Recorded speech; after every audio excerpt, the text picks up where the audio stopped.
तो हेलो दोस्तों, कैसे हैं आप लोग। तो दोस्तों, आशा करते हैं कि आप लोग बहुत ही अच्छे होंगे और मात्र कुछ दिन ही बचा है एसएससी का एग्ज़ाम होने में। तो दोस्तों, आप लोगों को अगर नोट्स नहीं बना रहे हैं नवीन सर द्वारा लिया जाने वाला जीएस क्लास का, तो टेंशन करने की कोई ज़रूरत नहीं है, ठीक है। क्योंकि आपका छोटा भाई बना रहा है नोट्स और आप लोगों को प्रोवाइड करा रहा है, ठीक है। अगर आप वीडियो नहीं देखना चाहते हैं और आपको सिर्फ नोट्स चाहिए तो ज़रूर हमारे से संपर्क कीजिए, ठीक है। और वीडियो के नीचे कमेंट कीजिए, हम आपको नोट्स दे देंगे, ठीक है। तो चलिए दोस्तों, ये क्लास दूसरा का हैंड रिटन नोट्स है और इसको समझते हैं और बहुत ही इजीली शब्दों में समझते हैं।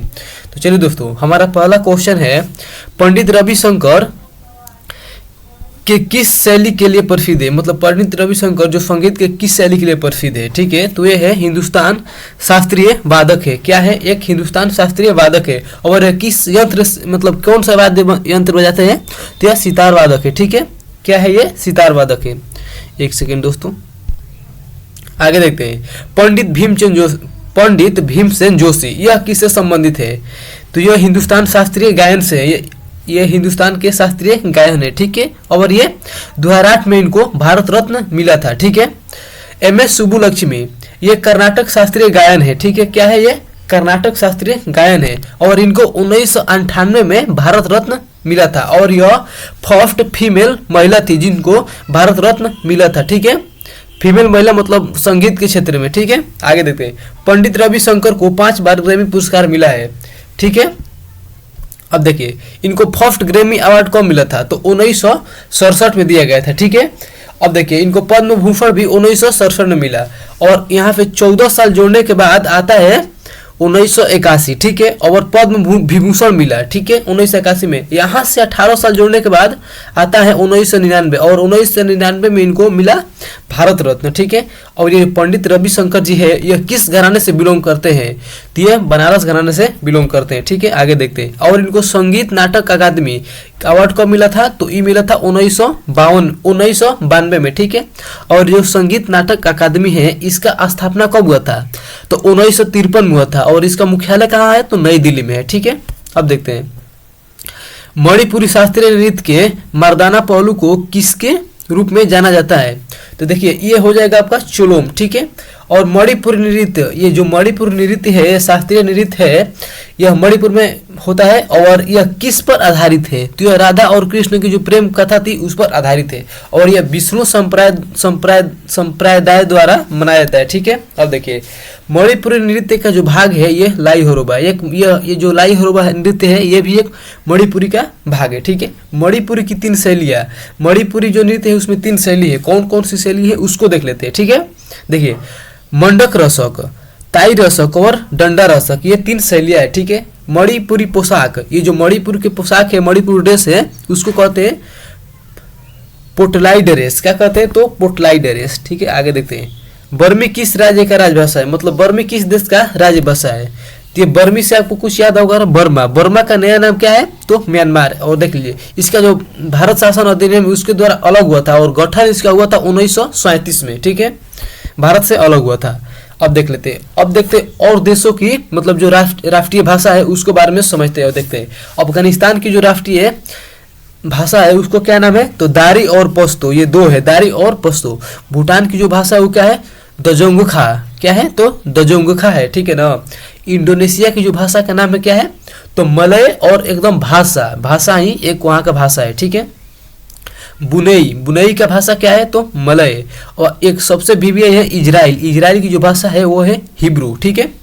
हिब्रू भाषा है। कंबोडिया का जो भाषा है खमेर है, ठीक है। मालदीव की जो भाषा है वो दिवेही है और केन्या के स्वाहिली है, ठीक है। दोस्तों, अगर आप लोगों को वीडियो थोड़ा भी अच्छा लग रहा है तो दोस्तों अपने छोटे भाई को प्यार बनाए रखिएगा, ठीक है। और लाइक सब्सक्राइब जरूर कर दीजिएगा और लास्ट में एक कमेंट जरूर बताइएगा कि आप लोगों की वीडियो कैसी लगी, ठीक है। तो देखते हैं आगे। तजाकिस्तान की जो भाषा क्या है उसका नाम है ताजिकी, ठीक है। क्या नाम है उसका? ताजिकी नाम है। और चीन की भाषा क्या है? तो मंदारिन। और ये दुनिया में सबसे ज्यादा बोली जाने वाली क्या है? भाषा है, ठीक है। इसे याद करिएगा कि सबसे ज्यादा मतलब जो सेकेंड नंबर पर जो है वो चीन की जनसंख्या है, ठीक है। लेकिन जो भारत में बोली जाने वाली है सबसे ज्यादा देखिए तो हिंदी भी बोली जाती है, मराठी, गुजराती, तमिल, तेलुगु, ये सब भाषाओं में बढ़ जाता है। लेकिन जो चीन है उसमें अधिकतर जगहों पर मंदारिन बोली जाती है, ठीक है। अब देखते हैं, साओ जुआओ त्योहार कैथोलिक ईसाइयों द्वारा किस राज्य में मनाया जाता है? साओ जुआओ, इसका मतलब सीधा याद रखेगा, साओ जुआओ चलो गोवा, गोवा मतलब जाओ गोवा घूमिए, और ठीक कैसे ना, साओ जुआओ, ठीक है, मतलब गोवा, ठीक है। गोवा के अन्य नृत्य को देख लेते हैं, ठीक है ना, अन्य नृत्य जो जो अन्य वहाँ पर मनाए जाते हैं। देखिए, सनबर्ग मतलब सन उग रहा है, ऐसे याद रखेगा, मतलब गोवा में सन उग रहा है, और सिग्मो, ठीक है। और देखिए बोनड्रम, गोवा में अधिकतर लोग फॉरेन लोग आते हैं, ठीक है, और वो बोन ड्रम बजाते हैं, ड्रम बजाकर पार्टी करते हैं, और क्या करते हैं, थ्री किंग्स मतलब 3 गो किंग्स रहते हैं एक साथ, ठीक है ना। थ्री मतलब आप लोग 3 गो दोस्त होंगे, तो मतलब 3 किंग्स वहाँ कहाँ जा रहे हैं, गोवा जाने के लिए प्लान करे, और 3 किंग्स में एक टैटू हला है, ठीक है, क्या है, तो वो टैटू गुदवाया अपने शरीर पर, टैटू महोत्सव। और वो अंगूर वहाँ पर जाइएगा तो आप शराब तो जरूर पीजिएगा आप लोग, ऐसा तो है नहीं, तो वही है। देखिए, तो अंगूर महोत्सव, तो शराब किससे बनता है, तो अंगूर उसे फलों को सड़ाकर, ठीक है, तो वास्को महोत्सव, ठीक है, ये हो गया। आगे देखते हैं, अब मणिपुर के नृत्य देख लेते हैं। तो सगाई और चुम्पा, चुम्पा का सगाई हो गया, चुम्पा का सगाई हो गया मणि लेकर, ठीक है ना, क्या हो गया, तो चुम्पा का सगाई हो गया मणि लेकर। असम का देख लेते हैं, असम बिहू, बैसागु और देहिंग पटकई, ये जो बहु है देहिंग पटकई बैसागु, ऐसे याद रखिएगा, ठीक है। नागालैंड, नागालैंड हो गया हॉर्नबिल सेक्रेनाई महोत्सव, ठीक है ना, नागालैंड का हो गया हॉर्नबिल और सेक्रेनाई महोत्सव। आगे देखते हैं, नीरू स्वामी पिल्लई और राजा रत्नम पिल्लई किस वाद्य यंत्र से प्रतिवादक थे? तो ये है नादस्वरम, ठीक है, नादस्वरम से। और शेख चीना मौला, ये भी नादस्वरम से ही संबंधित है।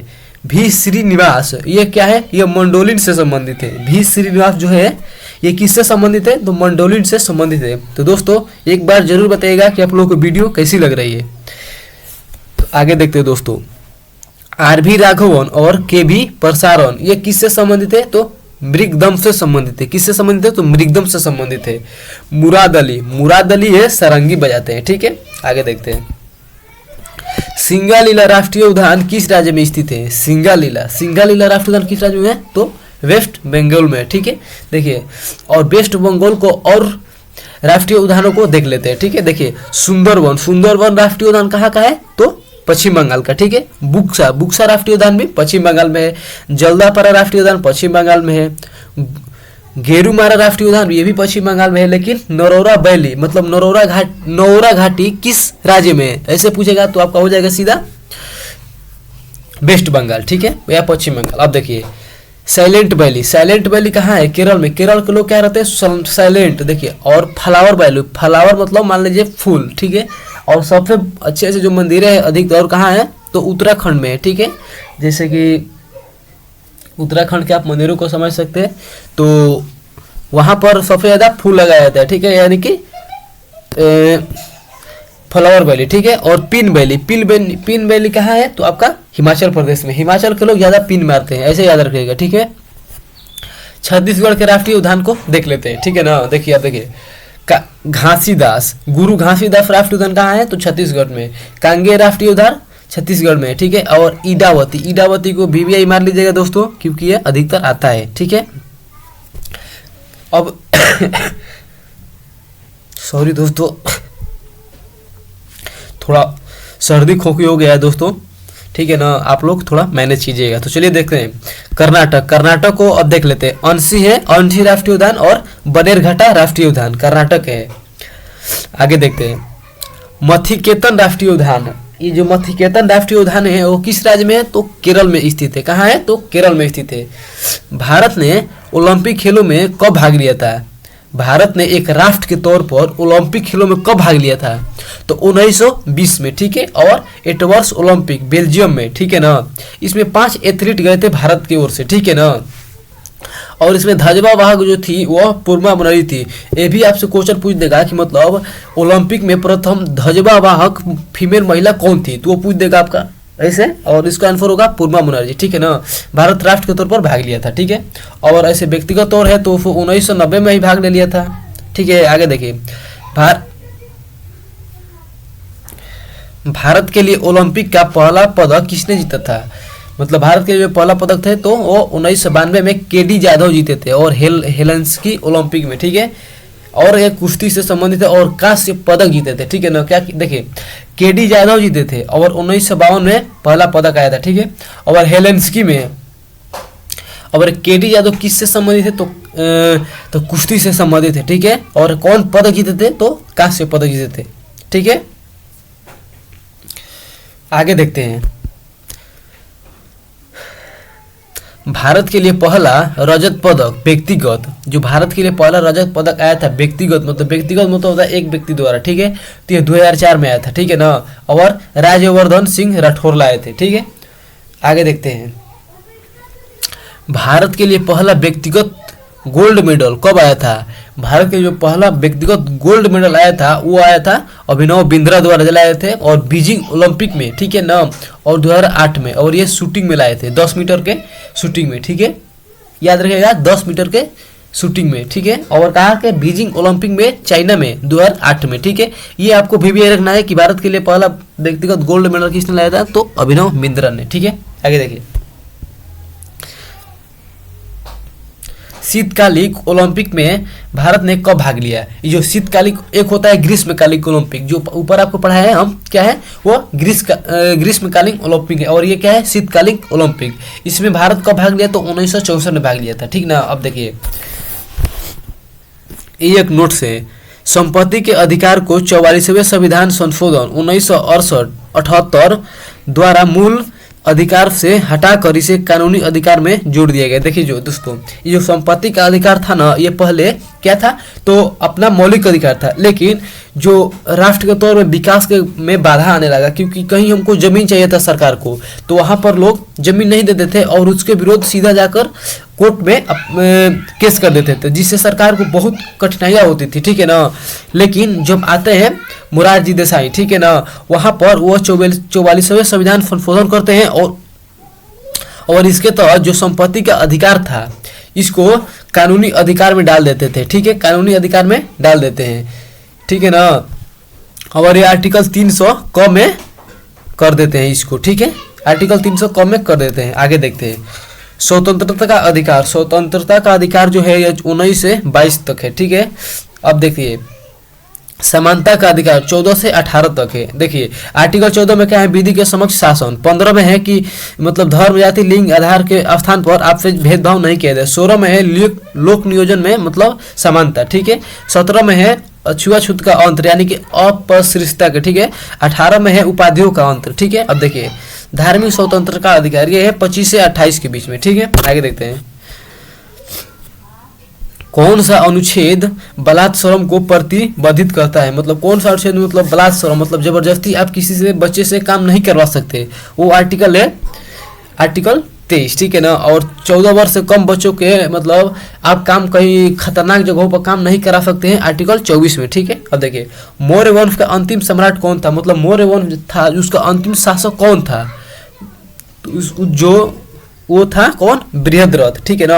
और मौर्य वंश का शासन काल देख लेते हैं, तो यह 322 से 185 के बीच चला था, ठीक है ना। 322 से 185 के बीच चलता मौर्य साम्राज्य, ठीक है ना। अब देखिए चंद्रगुप्त मौर्य यह प्रथम शासक था, ठीक है ना। और यह 322 में 22 से लेकर और 298 BC तक मौर्य साम्राज्य की गद्दी पर रहा, ठीक है ना। उसके बाद यह कर्नाटक चला गया और वहां पर संलेखना विधि द्वारा वहां पर अपनी जान दे दिया, ठीक है। उसके बाद इसका बेटा आया कि उसका नाम क्या था, बिंदुसार, ठीक है। बिंदुसार ने उन 298 BC से 243 BC तक यहाँ पर शासन किया। उसके बाद आया अशोक। ये अशोक तो बैठ गया था 273 BC में, लेकिन अपना राज्य अभिषेक कब करवाया तो 269 BC में, और 232 में इसका मृत्यु हो गया, ठीक है ना। और ये अशोक अपने अभिषेक के 8वें वर्ष बाद कलिंग पर आक्रमण कर दिया, ठीक है। और वहां पर इसको बहुत नरसंहार किया और वहां पर बहुत ही अत्याचार किया और पूरे बच्चे बूढ़े सबको काट कर बिक दिया, ठीक है ना। उसके बाद इसके मन में मतलब प्रेम का भावना जागा और यह मतलब एक होता है ना धर्म की नीति की ओर चल दिया, ठीक है ना।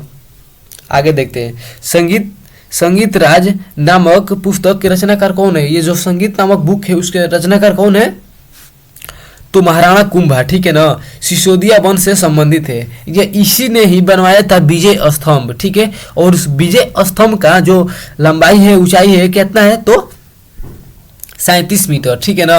आगे देखते हैं। Asiatic Society of Bengal, Asiatic Society of Bengal के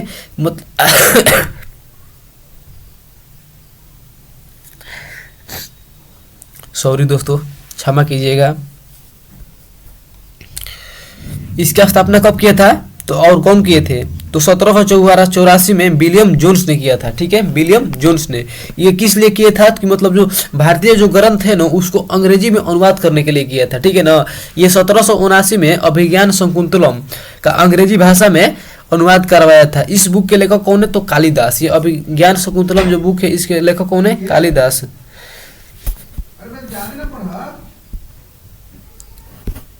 दोस्तों आगे देखते हैं। The Asiatic society, the Asiatic society की स्थापना कब हुआ था तो 1825 में हुआ था।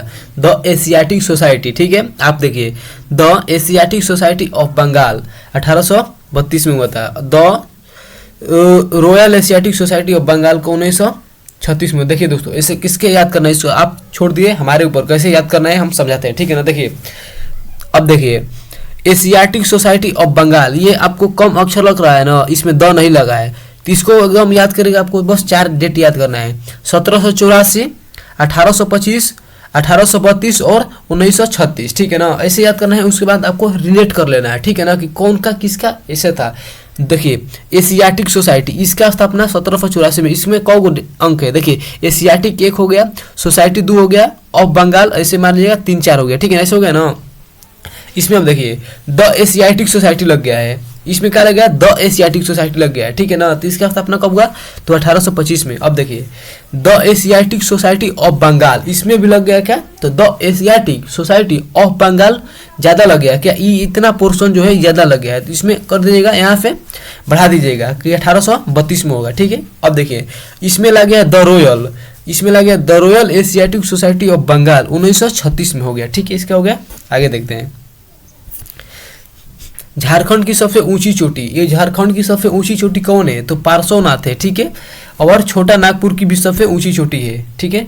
अब देखते हैं दोस्तों राज्य और उनकी ऊंचाई पर स्थित चोटियां, सबसे ऊंची चोटियों को देख लेते हैं। देखिए नंदा देवी, नंदा देवी 716 मीटर ऊंची है, ठीक है। और ये उत्तराखंड की सबसे ऊंची चोटी है, क्या है उत्तराखंड की सबसे ऊंची चोटी। कंचनजंगा, कंचनजंगा जो है ये कहाँ है तो 8586 मीटर है, ठीक है। और इसकी ये किसकी सबसे ऊंची चोटी है तो सिक्किम की, ठीक है ना। आगे देखते हैं कांगतो, कांगतो कहाँ की है तो अरुणाचल प्रदेश की, कांगतो अरुणाचल प्रदेश की। देखिए अब देखिए गुरु शिखर, मतलब सबसे बड़ा राज्य कौन है, सबसे बड़ा राज्य कौन है तो राजस्थान है, तो सबसे बड़ा है तो भाई गुरु वही रहेगा, ठीक है। तो गुरु शिखर, ठीक है दोस्तों, जिसमें ट्रिक लग रहा है उसमें लगाने की कोशिश कर रहे हैं, ठीक है ना। अब देखिए अमसोत, अमसोत किससे कहाँ है तो उत्तर प्रदेश में। सबसे ज्यादा आम कहाँ होता है तो उत्तर प्रदेश में। मान लीजिएगा कि सबसे ज्यादा आम कहाँ होता है उत्तर प्रदेश में, यानी कि अमसोत। शिलोंग पीक, सीधा रखिए मेघालय, मेघालय में शिलोंग पीक, ठीक है ना। धूपगढ़, धूपगढ़ मध्य प्रदेश में, जो मध्य में रहता है उसी को ज्यादा धूप लगता है, यानी कि धूपगढ़, ठीक है। गिरनार, गिरनार से गुजरात, ग से गुजरात और ग से गिरनार, ठीक है, ऐसे हो गया। देनाली, देनाली उड़ीसा में, ठीक है ना। दोदा बेटा, दोदा बेटा तमिलनाडु में, मतलब आप तमिलनाडु गए, ठीक है ना, तमिलनाडु गए, वहाँ पर आपसे कोई वहाँ का स्थानीय निवासी बोलने लगा तमिल में, ठीक है, आपको समझ में नहीं आता है तो आप तो बोले दोदा बेटा, ठीक है ना, आपको कुछ समझ में नहीं आ रहा है, ठीक है। ऐसे याद रखिएगा, ऐसे अगर रिलेट करके याद रखिएगा तो आपके ज़्यादा लॉन्ग टाइम तक याद रहेगा, ठीक है ना। अब देखिए भारत में योजना आयोग को में मतलब भारत में जो योजना आयोग है उसको नीति आयोग में परिस्थापित किया गया, कब किया गया था तो ये होगा 1915 में। नहीं दोस्तों ये गलती थोड़ा लिखा है, ये 2015 होगा, ठीक है। 2015 में भारत में योजना आयोग को, एक सेकंड दोस्तों इसको हम लिख देते हैं अच्छे से, यहाँ पर 2015 होगा, ठीक है दोस्तों। ये थोड़ा हो गया है, मिस्टेक हो गया है, ठीक है। ये क्या होगा तो 2015 में योजना आयोग के स्थान पर आ गया नीति आयोग, ठीक है ना। अब देखिए योजना आयोग का स्थापना कब हुआ था तो योजना आयोग है इसका स्थापना हुआ था 15 मार्च 1950 को, ठीक है। इसको रद्द कब कर दिया गया तो 17 अगस्त 2014 को इसको रद्द कर दिया गया, ठीक है दोस्तों। आगे देखते हैं। अब देखिए नीति आयोग, नीति आयोग की स्थापना कब हुआ था? इसको नरेंद्र मोदी जी के जब प्रधानमंत्री बने थे तो इसको बनाए थे, ठीक है। और इसका स्थापना होता है 1 जनवरी 2015 में, ठीक है। और इसका हेडक्वार्टर कहाँ है? तो नई दिल्ली में, ठीक है। नीति आयोग का फुल फॉर्म क्या होगा? नीति मतलब फुल फॉर्म का NITI का full form national institute for transforming India, ठीक है। अब देखिए इसका अध्यक्ष कौन होता है? जो इसका अध्यक्ष होता है, जिस टाइम PM रहता है ना वही अध्यक्ष होता है। तो अभी तक तो कोई अध्यक्ष नहीं बदला है, क्योंकि जब से ये इसका गठन हुआ है तब से भारत के प्रधानमंत्री नरेंद्र मोदी जी ही हैं, ठीक है। आगे देखते हैं, इसका जो फर्स्ट CEO था वो था सिंधु श्री खुल्लर, ठीक है। फर्स्ट CEO कौन थे? तो सिंधु श्री खुल्लर थे, ठीक है ना। और प्रेजेंट CEO कौन है? तो BVR सुब्रमण्यम है, ठीक है। इसका जो प्रथम उपाध्यक्ष थे वो कौन थे? तो अरविंद पनघड़िया थे। प्रथम उपाध्यक्ष कौन थे? तो अरविंद पनघड़िया थे। और वर्तमान में उपाध्यक्ष कौन है? सुमन बेरी, ठीक है। आगे देखते हैं, 2011 के जनगणना के अनुसार भारत की साक्षरता दर कितनी थी? मतलब जो 2011 में जनगणना हुआ था, ठीक है, पिछले बार, उसमें टोटल जनसंख्या में साक्षरता दर भारत का कितना परसेंट था? तो ये आपका हो जाएगा 74.04%। और फीमेल का कितना हो जाएगा? तो 65.46%। और मेल का हो जाएगा 82.14%, ठीक है। आगे देखते हैं, केरल सबसे ज्यादा साक्षरता दर किस राज्य का है? तो वो केरल का है, ठीक है। और 93.91% है, ठीक है। और दूसरे स्थान पर है मिजोरम, 91.58%, ठीक है। और जो मतलब यूटी के बारे में पूछ देगा, केंद्र शासित प्रदेश के बारे में, तो वहाँ हो जाएगा लक्षद्वीप, 92.28%, ठीक है ना। अब देखिए सबसे कम साक्षरता दर, तो सबसे कम साक्षरता दर कहाँ का है? तो बिहार का है, ठीक है। और 61.8% है। इसलिए बिहार के लोग, अगर बिहार का कोई बच्चा है तो देख रहा है, तो आप लोग अपने साक्षरता दर बढ़ाइए और अपने अगल बगल के लोगों को पढ़ने के लिए जागरूक कीजिए, ठीक है दोस्तों, ताकि हमारे बिहार की साक्षरता दर सबसे नीचे जो है वो सबसे ऊपर बढ़ सके, ठीक है दोस्तों। इसके लिए हमें अपने से कुछ मुहिम करना चाहिए, ठीक है दोस्तों। अब देखिए सेकेंड नंबर पर कौन है जो जिसकी साक्षरता दर सबसे कम है? तो अरुणाचल प्रदेश की, ठीक है, जो 65.4% है, ठीक है ना। अब देखिए जी का मान का खोज किसके द्वारा किया गया था? जो जी का मान है क्या है? तो ग्रेविटेशनल कांस्टेंट है, ठीक है ना। और इसको हिंदी में समझते हैं तो सार्वत्रिक गुरुत्वाकर्षण नियतांक, ठीक है, सार्वत्रिक गुरुत्वाकर्षण नियतांक, ठीक है ना। इसका खोज किसने किया था? तो हेनरी कैवेंडिश ने किया था। कब किया था? तो 1798 में, ठीक है। और इसका जो वैल्यू होता है, इसका मान कितना होगा? तो 6.67 × 10⁻11, ठीक है। आगे देखते हैं, ये मैडम क्यूरी को नोबेल प्राइज कब दिया गया था? तो इसको 2 बार दिया गया है, ठीक है। पहला हो जाएगा 1903 में और 1911 में, ठीक है ना। पहले जो 1903 में इसको मिला था यह फिजिक्स के लिए दिया गया था, ठीक है। और जो 1911 में दिया गया वो केमिस्ट्री के लिए दिया गया, ठीक है ना। ऐसे आप याद रखिएगा। देखिए अब 1903 में मतलब कम लग रहा है 1903 और 1911 ज़्यादा है, ठीक है।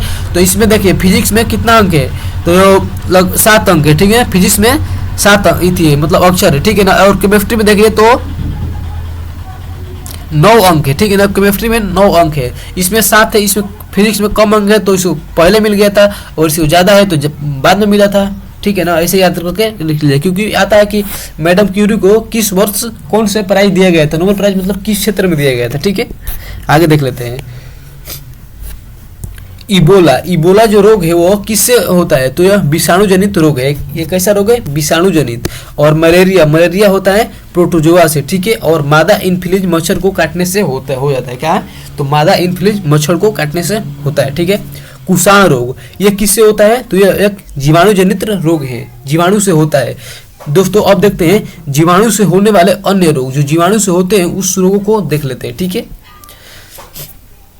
तो यह होगा डिप्थीरिया हो गया, प्लेग हो गया, निमोनिया हो गया, गोनेरिया हो गया, और सिफिलिस हो गया, ठीक है। और टिटनेस हो गया, हैजा हो गया, टाइफाइड हो गया, टीबी हो गया। ये सब होते हैं जीवाणु से होने वाला रोग है, ठीक है। समझ गए दोस्तों। आगे देखते हैं रेबीज। रेबीज कुत्ता के काटने से रोग होता है, ठीक है। और इसमें क्या होता है, तो इसमें हाइड्रोफिलिया हो जाता है, हाइड्रोफीबिया होता है। इसमें पानी से डर लगने लगता है। आप कहीं भी पानी देखते हैं तो आप क्या होता है, मतलब वहां पर बहुत डर लगने लगता है, ठीक है ना, पानी को देखकर। आगे देखते हैं किस देश ने संवादात्मक भुगतान के लिए हेलो यूपीआई का लॉन्च किया है, तो ये किया है अपने प्यारे देश भारत ने, ठीक है ना। अब देखते हैं यूपीआई की स्थापना कब हुआ था, 2016 में स्थापना होता है। जो यूपीआई है इसका फुल फॉर्म क्या है, तो यूनिफाइड पेमेंट ट्रांसफर, ठीक है ना, इंटरफेस, सॉरी दोस्तों, इंटरफेस क्या होगा, तो यूनिफाइड पेमेंट इंटरफेस, ठीक है। देखिए अब देखिए, और ये भारत में लॉन्च हुआ है यूपीआई मतलब भुगतान के लिए, ठीक है ना। और इसको लॉन्च किसने किया है, तो एनपीसीआई इसको लॉन्च किया है। और जब एनपीसीआई की स्थापना कब हुआ था, तो एनपीसीआई की स्थापना तो हो गया 2008 में, ठीक है। और अधिनियम कब आया था, तो अधिनियम आया था 2007 में, ठीक है ना। और एनपीसीआई ने एक ऐप लॉन्च किया है, ठीक है ना, उसका नाम क्या है, तो यूपीआई लिटेक्स, ठीक है, उसका नाम क्या है, यूपीआई लिटेक्स। अब देखिए हेलो यूपीआई और भारत बिल पे को मतलब एक में अटैच करने के लिए कौन किया है, तो एनपीसीआई द्वारा किया गया है अटैच, ठीक है ना। अब देखिए आगे देखते हैं किस देश ने 3 दिसंबर को सनातन धर्म दिवस घोषित किया है। कौन देश है जो अब 3 तारीख को सनातन धर्म मनाएगा, ठीक है ना। मतलब सनातन धर्म का प्रभाव आप लोग देख सकते हैं दोस्तों, ठीक है ना। एकदम बहुत महान धर्म है और इसका महानता के लिए अमेरिका ने भी 3 दिसंबर को अपने यहाँ सनातन धर्म दिवस घोषित कर दिया है, ठीक है ना। लेकिन यहाँ तक नहीं, यहाँ ही नहीं, देखिए जो जॉर्जिया वो पूरा 1 माह को ही हिंदू विरासत माह घोषित कर दिया है। क्या कर दिया है, तो हिंदू विरासत माह घोषित कर दिया है, ठीक है। तो ये अक्टूबर माह को क्या किया है, तो हिंदू विरासत माह घोषित कर दिया है, ठीक है ना। अब देखिए पीएम ने कहाँ पर केंद्रीय जनजाति विश्वविद्यालय स्थापित करने के लिए घोषणा की है। मतलब पीएम जो है कहाँ पर, प्रधानमंत्री पीएम कहाँ पर केंद्रीय जनजाति विश्वविद्यालय उसको स्थापना करने की घोषणा की है, तो तेलंगाना में, ठीक है। अब देखिए रामागुंडन एनटीपीसी परियोजना, ये भी तेलंगाना राज्य में स्थित है, ठीक है। और सीएम नाश्ता योजना, ये भी तेलंगाना में स्थित है, ठीक है, और स्टूडेंट के लिए। तो दोस्तों आशा करते हैं कि आप लोग की यह वीडियो बहुत अच्छी लगी और लास्ट तक देखने के लिए धन्यवाद दोस्तों। अगर आप लोग इसका पीडीएफ चाहते हैं तो कमेंट बॉक्स में जरूर बताइएगा, हम आपको व्हाट्सएप पर भेज देंगे, ठीक है ना, आपसे कॉन्टेक्ट नंबर लेकर। तो दोस्तों अगर आप लोग को वीडियो अच्छा लगा है तो एक लाइक और एक कमेंट जरूर कीजिएगा दोस्तों। मिलते हैं फिर अगली वीडियो में, तब तक के लिए जय हिंद।